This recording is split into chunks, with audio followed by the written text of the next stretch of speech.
आम आदमी पार्टी गुजरात से लेकर दिल्ली तक घिर गई है। केजरीवाल पर केस दर्ज हुआ है तो दिल्ली में बीजेपी दफ्तर के बाहर प्रदर्शन पर आपको नोटिस भेज दिया गया है, जिसका जवाब आज दोपहर 3 बजे तक देना है। बुधवार के बवाल पर कल आप नेता आशुतोष और शाजिया इल्मी से भी लंबी पूछताछ हो चुकी है।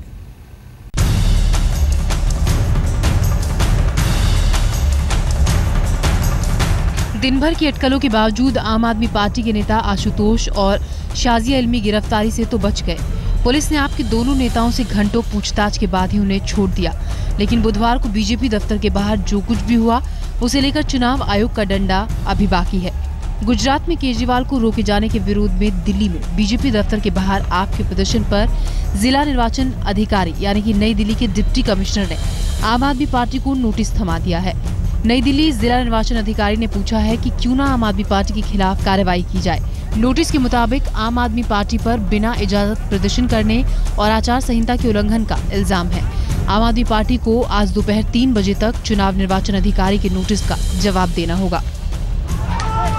आम आदमी पार्टी पर कार्रवाई का संकट दिल्ली में ही नहीं बल्कि लखनऊ में भी है। गुजरात में केजरीवाल को रोके जाने के विरोध में लखनऊ में बीजेपी और आम आदमी पार्टी समर्थकों के बीच हुए घमासान पर उत्तर प्रदेश मुख्य निर्वाचन अधिकारी ने भी रिपोर्ट तलब कर दिया है। मुख्य निर्वाचन अधिकारी ने कहा है कि आचार संहिता लगने के बाद बिना इजाजत प्रदर्शन उल्लंघन है। ऐसा करने पर सख्त कार्रवाई की गुंजाइश बनती है।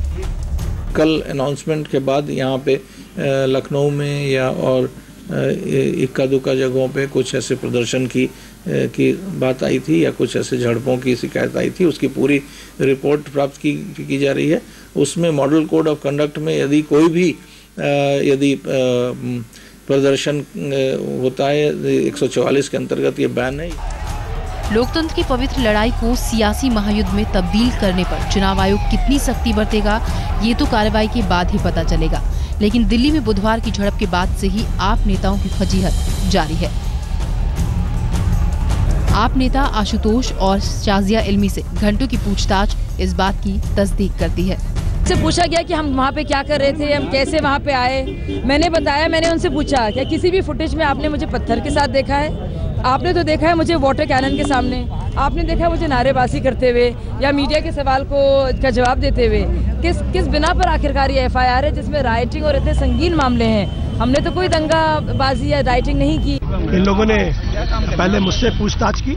मैंने इनको पूरा घटनाक्रम बताया, किस तरीके से घटनाक्रम हुआ है, किस तरीके से हम लोग वहाँ शांतिपूर्ण प्रदर्शन कर रहे थे और शांतिपूर्ण प्रदर्शन के दौरान किस तरीके से बीजेपी के लोगों ने वहाँ से गुंडागर्दी शुरू की, वहाँ से पत्थर फेंके।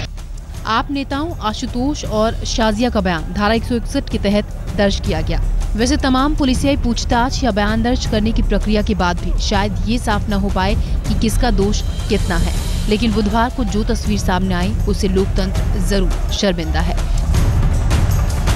राम किंकर सिंह और चिराग गोटी के साथ आज तक ब्यूरो।